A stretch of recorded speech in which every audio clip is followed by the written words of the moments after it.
இன்று இந்தியா முழுக்க பரபரப்பாக பேசப்பட்டு வருவது போலி வாக்காளர்கள் பற்றிய விவகாரம்தான். இந்த விஷயத்தில் காங்கிரஸ் எம்பி ராகுல் காந்தி அவர்கள் பாஜகவையும் எலெக்ஷன் கமிஷனையும் மிகவும் கடுமையாக விமர்சித்து வருகிறார். மேலும் ஆதாரத்துடன் அவர் வெளிப்படுத்தும் அத்தனை விஷயங்களும் போலியானவை என எதிர்க்கட்சியை சேர்ந்த பலரும் சொல்லி வரும் நிலையில் பொதுமக்களும் ராகுல் காந்தியின் பேச்சை நம்பிய பாடில்லை. எனவே இந்த விவகாரம் குறித்து பல முக்கிய ஆதாரங்களை நமது சேனலுக்கு தருகிறார் திரு ரங்கராஜன் அவர்கள். இதோ அந்த வீடியோ.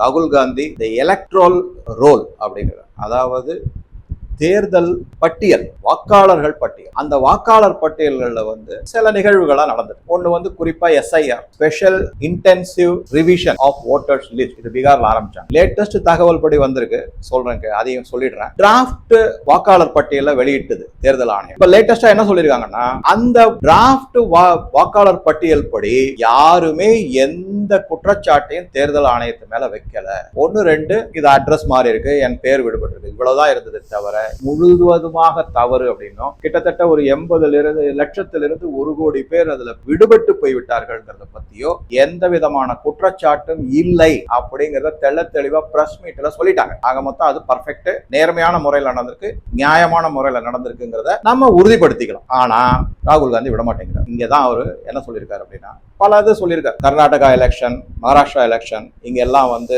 வாக்காளர் பட்டியல்களை நிறைய திருத்தங்கள் ஆயிருக்கு. 6.5 லட்சம் பேர் அதுல சேர்த்திருக்காங்க, 60 லட்சம் பேர் ஓட்டு போட்டிருக்காங்க. இந்த மாதிரி எல்லாம் பலதெல்லாம் அவர் சொன்னார் மகாராஷ்டிரா எலெக்ஷன்ல குறிப்பா, அதுக்கப்புறம் கர்நாடகா எலெக்ஷன்ல. அதை தொடர்ந்து என்ன பண்ணாங்கன்னா, கர்நாடகால இருக்கக்கூடிய தேர்தல் ஆணையம் இந்த ஸ்டேட் மாநில தேர்தல் ஆணையம் ராகுல் காந்திக்கு ஒரு லெட்டர் அனுப்புனாங்க.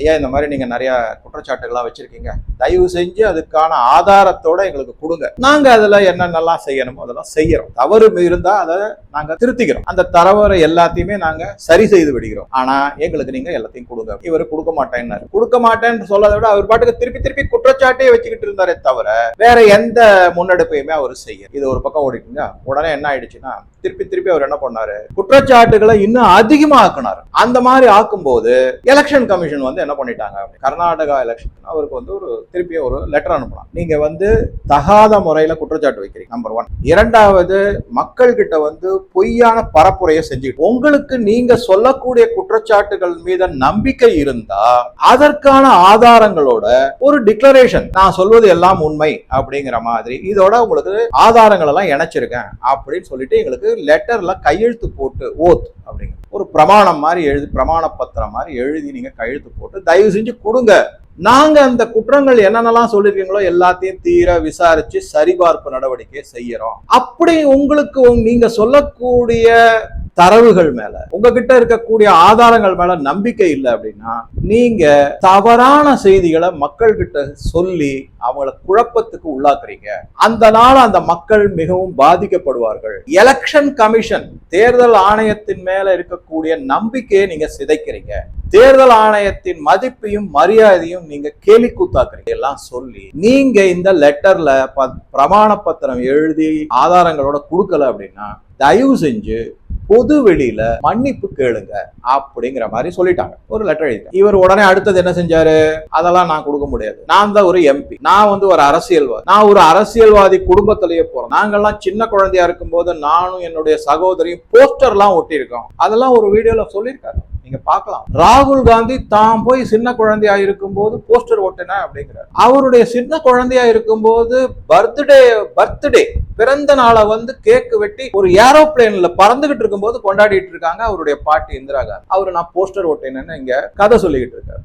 இது ஒரு, அதனால நான் பார்லிமெண்ட்ல MP-யா இருக்கும்போது பதவி பிரமாணம் எடுத்து அதுல நான் சத்திய பிரமாணம்லாம் செஞ்சுட்டேன், கான்ஸ்டிடியூஷன் ஓத்தெல்லாம் நான் எடுத்துட்டேன், நான் திருப்பி எதுக்கு எடுக்கணும்? ஐயா, நீங்க ஓத்து திருப்பி எடுக்கணும், MP-யா ஓத்து எடுக்க சொல்லல உங்களை. தேர்தல் ஆணையம் என்ன சொல்லுதுன்னா, எங்க மேல சேற்ற வாரி இறக்கிறீங்க, அதுக்கான ஆதாரத்தை கொடுங்க, அப்படி இல்லைன்னா மன்னிப்பு கேளுங்க, அவ்வளவுதான். நீங்க போற போக்குல சேத்த வாரி இறைச்சிட்டு போக முடியாது இல்லைங்களா, தயவு செஞ்சு செய்யுங்க. இப்ப உடனே என்ன பண்ணிட்டாரு, 25 பார்ட்டி இண்டி கூட்டணி, INDI, அது ஏ தான் கிடையாது, இண்டி அலையன்ஸ்னு சொல்லிக்கிறாரு, ஆனா இந்தியா தான். அந்த இண்டி கூட்டணியில இருக்கிற 25 கட்சிகள்ல இருந்து 50 பிரதிநிதிகளை கூட்டிட்டு ஒரு கான்ஃபரன்ஸ் மாதிரி நடத்தி, அவங்களுக்குள்ள ஒரு கலந்துரையாடல் நடத்தி ஒரு பவர் பாயிண்ட் பிரசன்டேஷன் தான் இப்ப இன்னும் மிகப்பெரிய பேசு பொருளாய். அதுல என்னென்னலாம் சொல்லியிருக்காரு, கர்நாடகால இருக்கிறவர் அவரு பாருங்க, அந்த ஓட்டர் ஐடென்டிட்டி போட்டோகிராஃபிங்களா, அதுக்கும் அவருடைய போட்டோவுக்கும் அந்த குடும்பத்துக்கும் மேட்சே ஆகல அப்படின்னு ஒரு உதாரணத்தை, பல உதாரணங்களை அவங்க உடனே என்ன பண்ணிருக்காங்க, அந்த குடும்பத்துல ஐயா போட்டோ பாருங்க, இதை பாருங்க, நாங்க எல்லாரும் இதுதான் எங்க குடும்பம், நீங்க குறிப்பிட்ட குடும்பம் நாங்க தான், எங்களுடைய ஓட்டர் ஐடி இதுல இருக்கு, எங்க போட்டோ இதுல இருக்கு, நாங்களும் பிசிக்கலா உங்க முன்னாடி போட்டோ எடுத்து அனுப்பியிருக்கோம், பொய் அப்படிங்கறத நிரூபணமாயி. அதுக்கப்புறம் ஒருத்தர் என்ன பண்ணிருக்காருன்னா, மகாராஷ்டிரால நீங்க அவர் புலம்பெயர்ந்திருக்காரு, திடீர்னு அவர் ஓட்டர் லிஸ்ட்ல சேர்த்துட்டாங்க அவருடைய குடும்பம். அவரு சொல்றாரு, ஆமா கரெக்ட், நான் உத்தரப்பிரதேஷ்ல வேலையில இருந்தேன், அங்க இருந்து இடமாற்றமாயி மகாராஷ்டிராவுக்கு வந்திருக்கேன், அங்க இருக்கிறத கேன்சல் பண்ணிட்டேன், உத்தரப்பிரதேசத்துல அங்க இருக்கிற எலெக்ஷன் லிஸ்ட்ல கேன்சல் பண்ணிட்டேன், என்னுடைய பேரை இங்கே சேர்த்திருக்கேன், அவ்வளவுதான் அப்படின்னு அவரு இது ஒரு டிவி இன்டர்வியூல அவரே வேற இந்த மாதிரி பல விதமான பொய்களை சொல்லும் போது அவங்க எல்லாருமே முன் வந்து இவர் சொல்றது எல்லாமே பொய்யுங்க, நாங்கெல்லாம் இந்த மாதிரி இருக்கோம், நியாயமான ஓட்டர்ஸ் தான் நாங்க அப்படிங்கிறது. இது ஒரு பக்கம் இருக்குங்களா. இந்த 80 லட்சம் பேர் பீகார்ல இருந்து எடுத்தாங்க பாருங்க, பங்களாதேஷிஸ், ரோஹிங்கியா,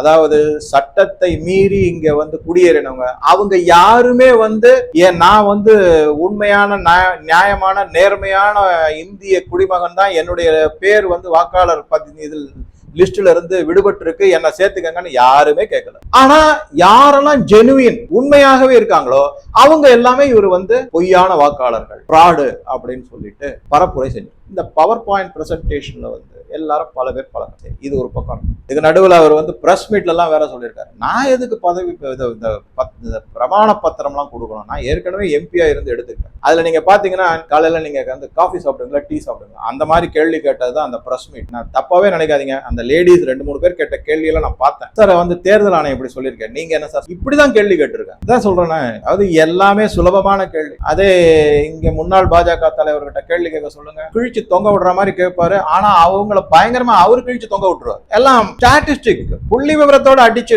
நொறுக்கிடுவார். இப்ப இங்க அந்த மாதிரி இருக்கா. இப்ப இது இந்த பவர் பாயிண்ட் பிரசன்டேஷன்ல அவர் திருப்பி திருப்பி யூஸ் பண்ண 2-3 வார்த்தைகள் நான் உங்ககிட்ட சொல்றேன். அது என்ன அப்படின்னா, எப்படி நிக்கோலஸ் மாட்ரோல ஸ்டோலன் த எலெக்ஷன், தேர்தலை திருடி விட்டார் அப்படின்னாங்களோ, அதே மாதிரி இந்த பவர் பாயிண்ட் பிரசன்டேஷன் போதும் பிரஸ் மீட்டுங்களையும் மற்ற பலரோட பேசும் போதும் ராகுல் காந்தி திருப்பி திருப்பி யூஸ் பண்ற வார்த்தைகள் என்ன அப்படின்னு நல்லா க்ளோஸா கவனிச்சீங்கன்னா, பிஜேபி தேர்தலை திருடி விட்டது, பாஜக ஓட்டை திருடிட்டாங்க, நல்லா கவனிங்க. பிஎம் பாரத பிரதமர் மோடி பதவியை திருடி எடுத்துக்கொண்டு விட்டார், தேர்தல்ல திருடி பதவிக்கு வந்திருக்காரு, எல்லா இடத்துலயுமே vote is stolen, BJP has stolen the votes, PM has stolen the position, எல்லாமே ஸ்டோலன் ஸ்டோலன் ஸ்டோலன், திருடு திருடு திருடு, இப்படிதான் சொல்லியிருக்காரு. ஸ்டோலன் பார்ட்டி அப்படிங்கிறது எங்க இருந்து காயின் பண்ணிருக்காங்க, யாரு அந்த வார்த்தைய காயின் பண்ணி உபயோகிச்சிருக்காங்க அப்படின்னா, எப்படி வெனிசுவேலா அதிபர் மேல இதே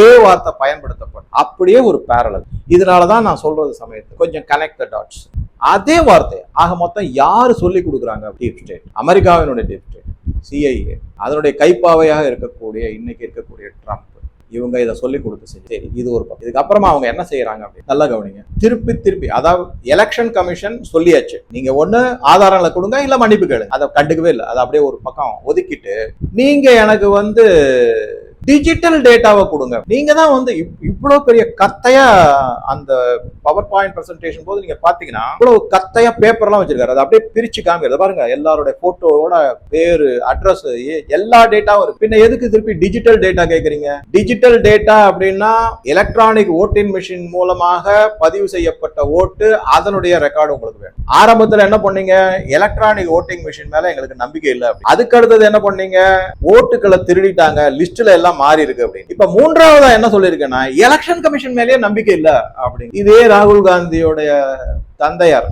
ராஜீவ் காந்தி என்ன பண்ணாரு, அப்பெல்லாம் electronic voting machine, paper vote, அதை குற்றம் சாட்டினார் தான் தோத்து போனதுக்காக. இப்ப அதே பேப்பர் சிஸ்டத்தை திருப்பி கொண்டு வாங்க, பேலட் பேப்பர் சிஸ்டத்தை திருப்பி கொண்டு வரணும், எலக்ட்ரானிக் ஓட்டிங் மிஷின் மேல எங்களுக்கு நம்பிக்கை இல்லைன்னு ராகுல் காந்தி அப்பா ஒரு நிலைமை எடுக்கிறாரு, நிலைப்பாடு.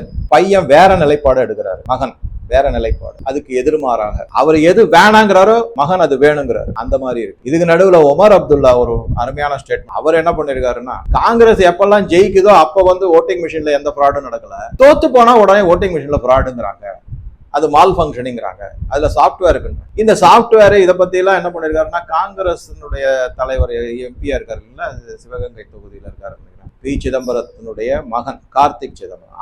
கார்த்தி சிதம்பரம் என்ன சொல்றாரு, எனக்கு பரிபூரண நம்பிக்கை இந்த எலக்ட்ரானிக் ஓட்டிங் மிஷின் மேல, அதை குறைய சொல்ல முடியாது, அதுல எந்த விதமான சாப்ட்வேர் இது எதுவுமே கிடையாது அது அப்படிங்கிற மாதிரி அவரு சொல்றாரு. அதனால காங்கிரஸுக்குள்ளே இந்த மாதிரி குழப்பங்கள் கொஞ்சமா சோசியல் மீடியால வரும். சோசியல் மீடியால வந்த உடனே சில பேர் என்ன பண்ணுவாங்கன்னா, இவன் ஒரு 10 தடவை சொல்றான், 20 தடவை சொல்றான், 100 தடவை சொல்றாரு இந்த ஆளு, சரி ஒருவேளை இதுல ஏதோ சந்தேகம் இருக்குன்னு சந்தேகப்பட ஆரம்பிச்சு. சந்தேகம் வந்தாலே அவ்வளவுதான், அது முடிஞ்சது. அது பண்ணா சந்தேகம் வர ஆரம்பிச்சிருச்சு அப்படின்னா ஆட்டம் க்ளோஸ். ஏன்னா அவங்கள திசை மாற்றி கொண்டு போறது ரொம்ப ரொம்ப சுலபம், அது கஷ்டமே கிடையாது. அப்ப அந்த மாதிரி ஒரு இதை கொண்டு வராங்க. சரி, இந்த எலெக்ஷன் நடைமுறை, தேர்தல் ஆணையத்தினுடைய செயல்பாடுகள் எல்லாமே தவறு அப்படின்னா அதை ஏதாவது சீர்திருத்துறது தான் ராகுல் காந்தியோட முக்கியமான குறிக்கோளா? அதெல்லாம் ஒண்ணும் கிடையாது. குட்டையை குழப்பணும் ஃபர்ஸ்ட் பாயிண்ட். மக்கள் மனசுல சந்தேகத்தை விளைவிக்கணும். அப்ப என்ன ஆகும், அந்த சந்தேகம் வலுப்பெற்று வரும்போது தெருவில் இறங்கி போராடணும். தெருவில் இறங்கி போராடினோம்னா அரசாங்கத்துக்கு ஒரு அழுத்தத்தை கொடுக்கும். போராட்டம் சாதாரண போராட்டமா இருக்கு, அதை கொஞ்சம் தீவிரப்படுத்துவாங்க. தீவிரப்படுத்தோம்னா பொருள் சேதம், உயிர் சேதம் எல்லா லெவலுக்கும் கொண்டு போவோம். ஏன்னா விளையாடுறது அரசியல் தானே, அவங்களுக்கு என்ன வந்தது? அந்த மாதிரி ஆயிடும். அதுதான் முக்கியமான குறிப்பு. தேர்தல் நடைமுறையோ தேர்தல் ஆணையத்தையோ இல்லை வேற எதையுமோ மாற்றி அமைத்து முன்னேற்றி சீர்திருத்தி மக்களுடைய நலனுக்காக அதை செய்யணும், அந்த முனைப்போ குறிக்கோளோ கிடையவே கிடையாது. நல்லா தெள்ள தெளிவா புரிஞ்சுக்கணும்.